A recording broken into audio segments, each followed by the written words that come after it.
네, 지금 이브닝 쇼 듣고 계신데요. 저는 오늘 내일 특급 DJ로 나선 대도서관입니다. 방금 목소리로 인사하신 세 분이죠. 여론조사계 훈남 3인방 바로 모셔보도록 하겠습니다. 이텍스 리얼미터 대표, 그리고 윤희웅 오피니언 라이브 여론분석센터장, 배종찬 인사이트 K 연구소장님 반갑습니다. 안녕하세요. 반갑습니다. 네. 안녕하세요. 네. 다들 직책이 어려우세요. 아니 근데 이렇게 목소리도 좋으신데 네. 그 트롯에서는 왜 그렇게 된 거예요? 아, 저 트롯 나간 거 보셨어요? 아 이거 떨어졌습니다. 목소리만 보면 네. 노래도 너무 잘했거든요. 아유, 감사합니다. 네, 춤도 잘 췄는데. 그러니까 네. 이해가 안 돼. 데이터상으로는 통과했는데. 아, 제가 떨어지고 싶었습니다. 방송에 문제가 있네요. 심사를 여론조사 방식으로 해야 돼요. 아니 오늘 이거 하지 말고 네. 그 성토대를 합시다. 아닙니다. 편집위원들. 아닙니다. 아, 제가 또 살다 보니까 또 이렇게 여론조사 분석가 전문가분들을 이렇게 만나 뵙네요. 이 정치권은 물론 사회 이슈까지 여론이 궁금하면 세 분한테 여쭤보면 되는 거죠. 그렇죠. 일단 국민한테 먼저 여쭤봐야죠. 아, 그렇죠. 그걸 또 정리해서 세 분이 저한테 알려주시니까요. 자, 그동안 수많은 여론조사를 해오셨을 텐데 이 여론조사만큼은 잊지 못하겠다. 혹시 이런 게 있으십니까? 저부터 말씀드릴까요? 네. 그 2008년에 저희 리얼미터가 조사한 내용인데 네. 12년 전에 한 건데도 아주 재밌어서 제가 가끔 생각나는 여론조사. 어떤 거죠? 우리나라 남성들 중에 네. 가정에서 소변을 볼 때 네. 좌변기에 앉아서 보는지 네. 아니면 스탠딩으로 해서. 아. 왜냐하면 제가 이제 네. 10년 전에 우리 아들 둘이 있는데 소변이 튄다고 이제 우리 애들 엄마가 앉아서 보라고 그러죠. 앉아서 봐라. 저도 앉아서 봐요. 네, 그래가지고 이제 네. 저한테도 그래서 왜냐하면 이제 와이프 입장에서는 제 집사람 입장에서는 저도 그렇고 애들도 네. 그렇고 이게 막 튀기니까 청소하기 힘들잖아요. 그쵸. 근데 일본에서 네. 2007년에 먼저 조사를 했었어요. 근데 남성의 40%가량이 화장실 위생을 위해서 좌변기에 앉아서 소변을 본다. 우리 국민들은 꽤 어떤지 많네요. 12년 전에 조사한 내용인데 네. 가끔 혹은 항상 앉아서 본다는 분들이 47%로 와, 나타났습니다. 생각보다 많았네요. 우리 국민들이 조금 더 높았어요. 네. 저는 이 조사를 잊을 수가 없습니다. 그래서 2020년에 한번 다시 한번 해보려고. 근데 네. 이 배 소장은 앉아서 해요. 앉아서 하시는. 네네. 저도 앉아서 합니다. 근데 이유가 있어요. 네. 다리에 힘이 없어요. 네, 가까운 이제 또 비뇨기과를 소개시켜드려야 될 것 같고요. 이제 네. 또 이제 이런 조사 있었습니다. 독도는 이제 우리 땅이다. 네. 그 동의하는지 동의하지 않는지. 그런 여론조사가 있어요. 네, 너무 당연하게 그런데- 100% 아닌가요? 아닙니다. 95 중반이 채 안 됐던 것 같은데. 아니에요. 97%인가? 97%. 100%가 아니고 100% 네. 아니라고 하는 분들 조사마다 좀 다른데 네. 5% 이상도 아니라고 나온 조사들도 있고 몇 개가 있었거든요. 외국인한테 하신 건 아니죠? 대한민국 성인들한테 물어본 것이니까 와, 신기하네요. 네, 그런 조사도 네. 또 있습니다. 97%가 나온 게 리얼미터 거였어요. 네. 참고로. 배종찬 소장님은 뭐 없으십니까? 저는 2006년에 그때 한미 FTA로 네. 노무현 대통령 당시였는데 시끄러웠어요. 근데 찬성 뭐 40%, 네. 반대 45% 이렇게 나오는 거예요. 예. 근데 궁금했던 것은 한미 FTA를 과연 우리 국민들이 알까? 아, 그래서 그걸 알고선 반대한 건가, 찬성한 건가? 한미 FTA를 알고 있습니까를 물어본 거예요. 네. 그랬더니 10명 중에 9명 가까이가 한미 FTA 내용을 몰라요. 그러니까 모르는 걸 가지고 찬반을 물어봤던 거죠. 네. 그때 상당히 그 조사로 좀 주목을 받았는데 중요한 건 뭐냐면 네. 아는 걸 물어봐야 되거든요. 네. 모르는 걸 찬반을 물어보고 있었으니까 맞는 얼마나 여론조사가 안 나온다. 그렇죠. 아, 네. 아까 제가 그 핵심이네요. 소개해드린 2008년도 조사도 조사 기회를 말씀을 드려야 될 것 같습니다. 네. 2008년도에 조사했지만 4월 22일 날 당시에 23일 양일간 조사했고요. 전국 19세 이상 남녀 700명을 대상으로 전화로 조사했고 표본 오차는 95% 수준에서 굉장히 세밀하시네요. 3.7%포인트였는데 한 가지만 더 말씀드리면 그때 연령별로 분석을 해봤더니 20대 남성이 앉아서 소변을 본다는 게 가장 높았습니다. 네. 55.3%. 그다음에 40대 47.7%. 그다음에 50대 이상. 그리고 가장 낮은 연령대가 60대 이상. 어르신들은 예전에 그래 본 적이 없으셨던 예. 거죠. 그리고 또 이런 말 써도 되는지 모르겠는데 네. 남성으로서의 뭐 가오라고 하죠. 근데 이건 적절한 표현은 아니겠지만 품위. 품위. 그러니까 60대 이상은 네. 아직 고정관념이 있는 거예요. 아, 그렇군요. 좋습니다. 아주 처음부터 세네요. 네. 여론조사 재밌네요. 대도서관님 계시니까 한번 또 네, 이렇게 말씀 좋습니다. 드려봤습니다. 이텍스 대표님, 네. 그럼 오늘 발표된 리얼미터 국정 지지율과 정당 조사 결과부터 좀 말씀 좀 해주셨으면 좋겠어요. 네, 저희가 지난 월요일부터 금요일 5일간 리얼미터가 조사했고요. YTN 의뢰였습니다. 전국 18세 이상 유권자 2,516명을 대상으로 했고 네. 총 접촉자 수는 55,337명이었습니다. 유무선 자동답 전화 면접 및 자동답 혼용 방식이었고요. 표본 오차는 95% 신뢰 수준에서 플러스 마이너스 2%포인트였고요. 문재인 대통령 국정수행 평가 긍정 평가가 46.4%, 네. 부정 평가가 49.4%, 3%포인트 차이로 부정 평가가 높았는데 9주 연속 내림세를 마감하면서 10주 만에 반등을 했습니다. 네. 그동안에 부동산 문제 또 그전에는 남북 관계 악화 또 뭐 인국공 문제 뭐 등등 때문에 지지율이 무려 9주 동안 빠졌는데 10주 만에 반등을 한 거고요. 정당 지지율 더불어민주당이 38.3%로 0.8%포인트 올라서 네. 당청 지지율이 동반 상승했습니다. 그리고 미래통합당은 그 전에 2주 동안 상승을 했었다가 이번 주는 횡보해서 31.7%로 나타났고요. 정의당 4.9, 열린민주당 3.8, 무당층이 15.4%로 나타났습니다. 아 그렇군요. 윤희용 센터장님, 네. 그 부정 요인은 역시 부동산 아니겠습니까? 네. 그 지난주 임대차법 통과가 됐는데 당장은 모르겠지만 영향이 더 있지 않을까요? 네, 일단 이제 부동산 이슈 때문에 제일 집값 영향 많은 곳이 이제 서울이잖아요. 네. 그래서 대통령 평가에도 보면 이제 서울이 전체 평균값보다 낮아요. 긍정적으로 평가한다는 것이. 그래서 서울에서 이것이 더 논란이 되고 있는 것이고 영향을 많이 주고 있는 것이다. 그런데 방금 말씀하신 이제 임대차법 통과 관련해 가지고 리얼미터에서 또 조사를 했는데 그것이 이제 여권이 일방적으로 처리를 한 것인지 법안을 이제 정상적으로 통과한 것인지 이렇게 질문을 했는데 그것도 이제 좀 팽팽하게 나뉘는 결과가 나와서 이 얘기는 뭐냐 하면 그거 자체의 취지 이런 것들과 무관하게 정치적 시각에서 부동산 관련 이슈, 부동산 관련 법안들을 바라보는 시각이 지금 국민들한테 높게 형성돼 있음을 이제 알 수가 있어요. 네. 그래서 지금 보면은 이제 임대차법 관련해서 논란이 있는데 그래서 여권, 야권, 여당, 야당에서 이제 이 문제를 갖고 보다 이제 자기네 쪽으로 유리하게 하기 네. 위해서 이제 여론전이 앞으로 좀 치열하게 재개될 수밖에 없는 그런 상황이라는 걸 말씀드리고 어쨌든 임대차법 여러 가지 취지는 이제 긍정적으로 서민 약자 또 세입자들을 보호하는 것이기 때문에 좋긴 하지만 또 당장에서 이제 여러 가지 부작용들도 발생한다고 하긴 하거든요. 그런 부분에서 과연 이제 어느 쪽에서 좀 더 이제 이 본질적인 이 제도의 긍정적 가치들 또는 문제점들을 국민들에게 설득력 있게 이제 여론전을 펼치는지 여부에 따라서 좀 달라지지 않을까 생각됩니다. 긍정적인 것은 임대차 보호법이 임차인을 이제 보호하는 성격이 강하거든요. 네. 그렇기 때문에 전세 구하기 정말 힘들지 않습니까? 아 전세 힘들죠. 예. 네. 대도서관께서도 네. 임대인이시죠? 그래도 아니요, 저는 임차인입니다. 임차인이세요? 네, 뭐 송도에 하나 집이 있긴 했었는데 얼마 전에 팔았어요. 그거. 네. 그래도 그 인터넷상에서의 인기로 보나 대임대인인 줄 알았는데. 아니에요. 저도 뭐 이렇게 집을 사거나 그런 거에는 별로 저희가 없어서 그건 대도서관이 아니라 차도서관이에요. 임대도서관이 아니라 그래서 임차도서관이네요. 네. 임대차 3법 같은 경우에는 임차인에게는 상당히 긍정적으로 환영할 수 있는 그런 관련법인데 네. 또 한편으로 뭐가 걱정이 되냐면 뭐 임대인의 입장도 이제 고려돼야 되는 것도 중요하긴 한데 더 큰 걱정이 이제 이런 거죠. 전세 매물이 없어질까 봐. 네, 아무래도 임대인들이 바보는 아니니까 그렇죠. 그렇게 하면은 이제 전세를 다 없애거나 한다. 이게 우려점이잖아요. 그리고 이제 전세가 다 월세로 돌아설까 봐. 네. 이 부분 사실 이제 걱정들을 많이 하는 거죠. 맞아요. 저도 워낙 거의 이제 금리가 낮아지고 있는 상황이어서 네. 이제 전세라고 하는 이 제도 자체가 사실은 한국에 좀 특유한 현상인데 전반적으로 줄어들 수밖에 없거든요. 과거에 이제 보증금을 받아서 그것을 은행에 갖다 두면 집주인들이 이자가 나오는 것인데 지금은 이율이 0%에 근접해 있는 상황이기 때문에 네. 그것으로 수익을 잘 못 내는 상황이어서 실제 도시 이제 내부 지역 같은 경우는 많이 이제 사라져가고 있는 것이긴 한데 저는 어쨌든 논란이 이제 전세를 소멸해 버릴 것이다라고 하는 것들은 사실은 이미 진행되어 오고 있던 현상이고 앞으로 그렇게 갈 수밖에 없는 측면이 있는데 요 맹점 아니면 요 문제를 너무 부각시켜서 약자인 세입자들 보호하는 법 취지 자체가 무색해질 정도로 이제 공세를 하는 것은 또 다른 이제 문제점들을 외면하는 것이기 때문에 저는 좀 균형 있는 시각으로 접근하는 것이 필요할 것 같습니다. 네, 그래서 이 통합당 윤희숙 의원이 본인도 임차인이다라고 하면서 이제 국회 본회의 연설을 한 게 이제 굉장히 아주 난리가 났었잖아요. 네, 아주 뭐 어떤 분들은 시원하다고 했고 또 어떤 분들은 또 이렇게 다른 얘기도 하시고 민주당에서 월세로 전환되는 게 나쁜 현상은 아니다. 뭐 이렇게 반박을 하셨어요.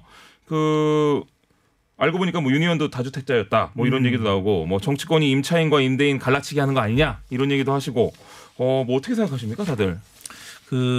이 부동산 문제가 처음에는 특히 이제 지역별로는 서울이 이 수도권에서는 원래 서울하고 인천 경기가 여론이 좀 비슷했다가 이 부동산 문제만큼 서울이 조금 부정적으로 돌아섰고 연령대별로도 2030, 40이 뭐 대체로 여느 다른 이슈의 경우에는 50, 60 세대랑 좀 구분이 돼서 이렇게 두 축으로 움직였다가 서울하고 20대가 이제 부동산 문제로 좀 분리가 됐어요. 네. 뭐 이런 부분의 여론이 있다가 최근 들어서는 다시 진영 논리에 의해서 민주당 지지층이나 진보층은 부동산 문제도 기존에 갖고 있던 시각에서 바라보는 여론이 많아졌고요. 뭐 그러니까 윤희숙 의원 논란도 미래통합당 지지층이나 보수층은 매우 우호적으로 바라보는 반면에 민주당 지지층에서는 윤희숙 의원도 결국 임차인 뭐 임대인 갈라치기 하는 본인도 다주택자였고 뭐 이런 부분 계속 얘기하면서 이게 정쟁화되거든요. 그래서 최근 여론조사는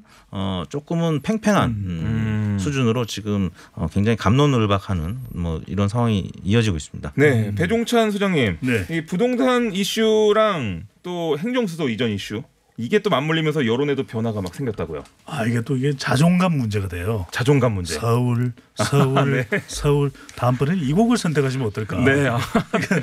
저를 위해서 너무 감사합니다. 수도도 이전하겠다. 네. 이제 트로트는 그만하려고요. 이제. 부동산 규제도 집중적으로 초점이 맞추어진 곳이 서울이거든요. 그렇죠. 우리 TBS도 서울교통방송이죠. 네. 그러다 보니까 서울 쪽에서는 부담스러운 거죠. 또 서울에 있었던 무엇인가가 수도가 이전되는 것에 대한 부정적인 인식이기 때문에 최근 이제 부동산 정책과 관련해서 또 수도 이전과 관련해서 서울의 여론은 상당히 나빠졌어요. 그래서 대통령 지지율도 국정수행 평가 결과를 보면 오히려 부정평가가 서울에서 더 높아졌습니다. 그러니까 서울이 전통적으로 민주당 성향이 상당히 강한 지역에서 불구하고 부동산 정책 이 부분에 대한 평가가 나오면서 서울은 지지율이 내려가고 오히려 충청권에서는 와 세종 때문에요. 하면서 또 지지율이 올라가는 지지율 역전 현상이 나타나는 거죠. 네. 야, 아무래도 행정수도 이전이 뭐 효과가 있었나 보네요. 네.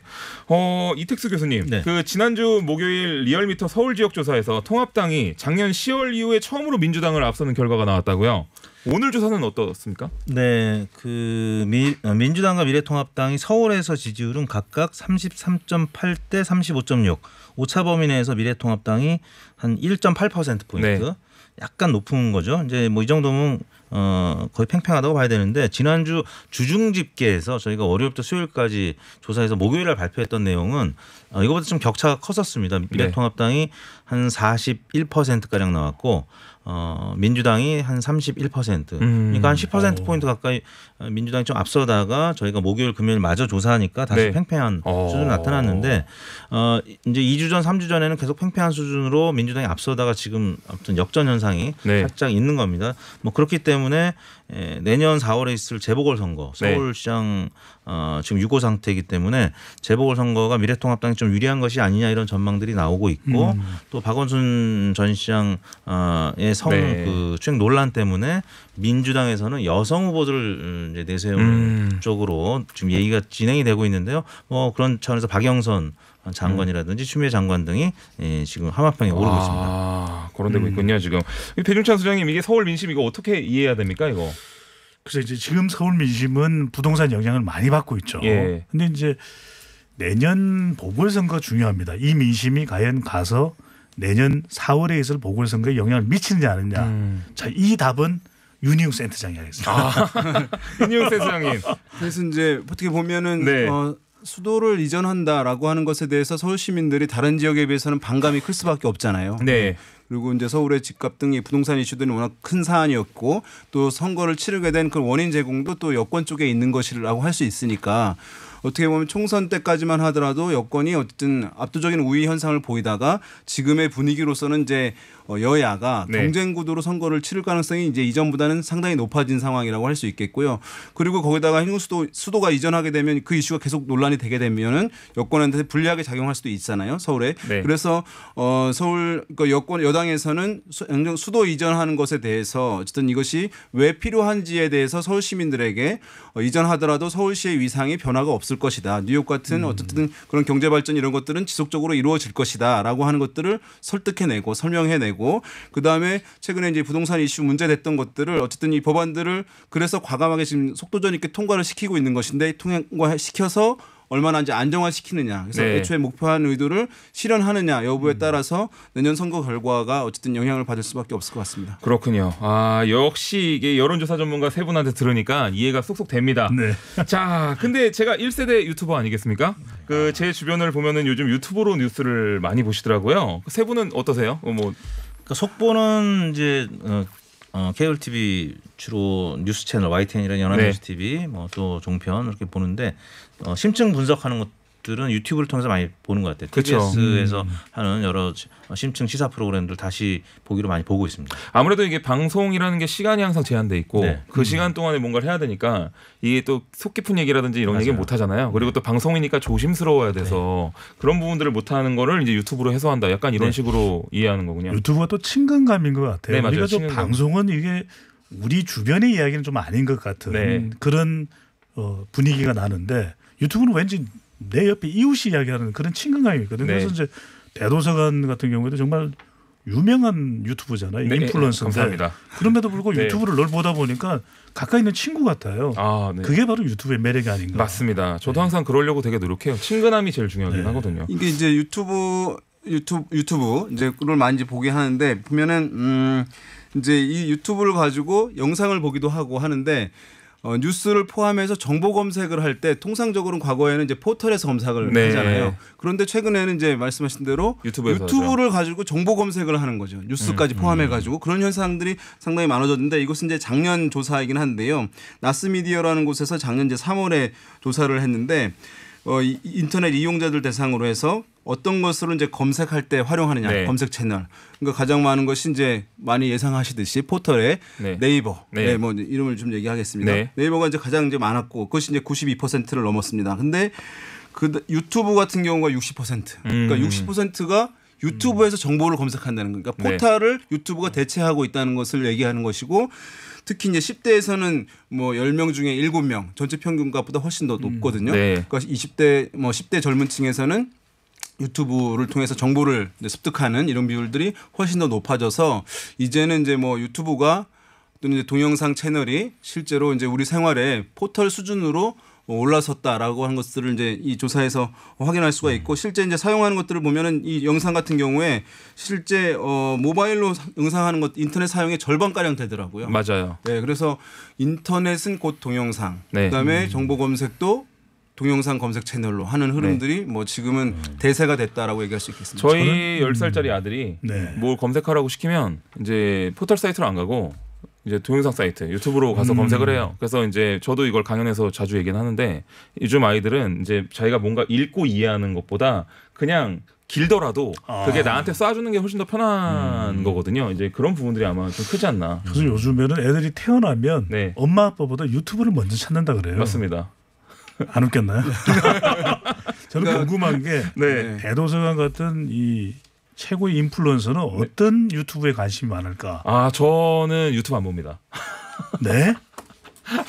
저는 오히려 올드미디어나 그다음에 저는 차 이동할 때도 시사 라디오 듣고요. 뉴스 듣고 그다음에 오히려 영화, 그다음에 TV 콘텐츠, 그다음에 뭐 IPTV 뭐 이런 콘텐츠들 뭐 그런 것들을 많이 주로 봐요. 왜냐하면 그런 부분들을 이제 유튜브로 어떻게 옮길 것인가, 그걸 어떻게 쉽고 재밌게 또 우리식으로 바꿀 것인가를 더 고민하죠. 물론 이제 유튜브도 보긴 합니다만 이제 어느 정도 핫한 영상들을 보면은 이제 시류가 체크가 되거든요. 오히려 커뮤니티 사이트를 더 많이 봐요. 이런 시사 프로를 계속 진행하고 싶다는 그런 숨은 의도가 지금 들어있는 거 아닌가요? 아닙니다. 왜냐하면 지금 시사 프로를 잘못 진행했다가는 제 밥줄이 끊기기 때문에 요즘은 이게 선을 한번 잘못하면 그래서 이거는 한 10년 후에 이제 그때쯤 해야겠다. 이렇게 하지만 이제 경험을 이렇게 쌓으면 좋으니까 저도 이거 하고 있습니다. 뭐 이것도 유튜브로 나가고 있을 테니까 사실상 경계가 무너져 있는 것 같아요. 맞습니다. 이게 60대 이상 보수층에서 TV보다 유튜브로 뉴스를 더 본다는 분들이 훨씬 많다고 그렇죠. 요즘도 그렇죠. 이제 유튜브가 국내 유튜브가 특히 이제 정치 시사가 상당히 활성화되어 있거든요. 우리 대도서관께서는 유튜브를 안 보신다 그러니까 근데 한번 이게 유튜브가 빠지면 계속 빠져들어가요. 맞습니다. 그러다 보니까 이게 60대 이상 또는 젊은 세대들 이념에 따라서 또 보는 정치 시사 유튜브 채널이 각각 다르거든요. 네. 그러니까 긍정적인 점은 유튜브를 좀 풍부하게 활용해서 좋긴 한데 너무 정치적 편향적으로 좀 엇갈리는 거 아니냐 극단적으로. 맞습니다. 이 점은 조금 염려되는 점이에요. 그 윤희용 센터장님 그 아무래도 신뢰도 부분 그러니까 유튜브로 보면은 이제 가짜 뉴스가 많다는 지적도 있고요. 또 네. 상대적으로 신뢰도가 낮다는 지적도 있던데 어떠십니까? 일단은 이제 이게 유튜브를 집중해서 보는 분들과 그렇지 않은 분들이 확연히 이제 다릅니다. 네. 그러니까 유튜브를 보시는 분들은 유튜브를 엄청 신뢰해요. 기성 미디어보다. 왜냐하면 TV나 이제 신문에서 다루지 않는 정보를 알려줄 뿐더러 네. TV나 신문, 기성 미디어가 왜곡된 정보를 많이 전달한다라고 하는 불신을 갖고 계신 분들이 유튜브를 통해 가지고 정보를 습득을 많이 하시는 거고요. 네. 반면에 이제 유튜브에서 적절하게 여러 매체들, 월드미디어도 같이 보고 이렇게 하시는 분들 같은 경우는 최근에 유튜브가 어쨌든 양극단에 너무 집중된 극단화된 이제 의견들이 너무 활성화되어 있어서 네. 오히려 이제 잘못된 정보들을 전달하는 경우들이 많고 사회의 이제 갈등을 조장한다라고 해서 부정적인 시선이 가고 있고 그래서 이제 우리가 흔히 필터 버블이라고 해서 자기들이 이제 좋아하는 정보만 많이 전달되는 거잖아요. 네. 유튜브에도 알고리즘이 있어가지고 맞아요. 그래서 지금 이 문제는 사실은 이제 많이 좀 점검을 좀 해봐야 될 필요가 있는 부분이에요. 이게 확증 편향이라고 너무 하잖아요. 심해져서 듣고 안 싶은 믿는 것만 거예요. 듣는다고. 다른 예. 얘기들을. 그런 게 요즘 더 심해진 것 같은 생각이 들긴 해요. 그래서 자기가 듣고 싶은 얘기를 찾아다니더라고요. 그래서 유튜브가 더 하는 것도 같고 이택수 대표님. 네. 그 얼마 전에 유튜브 방송을 시작하셨다고요. 어떻습니까? 여론조사 전문가가 하는 유튜브 방송 거의 없지 않습니까? 뭐 사실상 유일한 거죠. 네. 지금 이제 한 달 반 정도 됐는데요. 사실 여론조사 기관들은 좀 보수적입니다. 네. 이제 뭐 이념 성향의 보수성을 얘기하는 게 아니라 쉽게 그 미디어 환경이라든지 또 여론조사의 매체 환경의 좀 변화를 네. 좀 앞서가지는 않고요. 좀 더디게 움직이죠. 그런 차원에서 여론조사 기관 종사자들은 방송 인터뷰도 사실 허락하지 않은 조사 네. 기관들도 많이 있거든요. 근데 이제 저희는 그거보다는 지금 왜곡된 여론조사 관련된 정보들이 더 많기 때문에 네. 그 부분에 대해서 좀 설명을 하고자 그래서 이제 대표적인 저희 채널의 한 꼭지가 뭐냐면 구라미터 제거기입니다. 아 구라미터 제거기요? 네, 리얼미터가 이제 여기서 써도 되는 말인가요? 아 저는 뭐 괜찮습니다만 이제 우리 PD님들이 잡혀 들어가시니까. 근데 이제 그 구라라는 표현에 네. 여론조사 기관 이름을 넣어가지고 구라미터, 구라기 이런 분들이 굉장히 많거든요. 그런데 실제 선거 결과도 지금 왜곡됐다, 뭐 조작됐다고 이제 주장하는 분들이 많기 때문에 그런 차원에서 사실을 바로잡는 그런 채널의 성격으로 만들었는데요. 꼭 정치 조사뿐만 아니라 좀 재미있는 사회 조사들. 아까 제가 이제 그 뭐 소변 관련된 여론조사도 했는데 뭐 그거 외에도 뭐 성담론이라든지 뭐 외국에는 킨제이 보고서가 있잖아요. 뭐 그런 식의 여론조사를 좀 많이 확대해서 해보려고 합니다. 그렇군요. 이게 아무래도 이 유튜브 채널 특성상 이 사회적 이념적 성향을 가진 독자층이 주로 형성이 되다 보니까 이 여론조사가 신뢰성과 객관성을 담보로 하는 만큼 유튜브 방송의 방향을 놓고 고민을 많이 하실 것 같습니다. 네, 뭐 저한테 질문 있으시면. 근데 저희가 이제 구독자가 한 달 반 돼서 많이 늘긴 했어요. 네. TBS 덕분에 네. 뉴스공장에 나와서 이제 조사 뭐 얘기하다 보니까 지금 17,000명 됐는데. 오, 빠르네요, 그래도. 예, 빨라. 우리 배 소장님도 한번 나오셨고.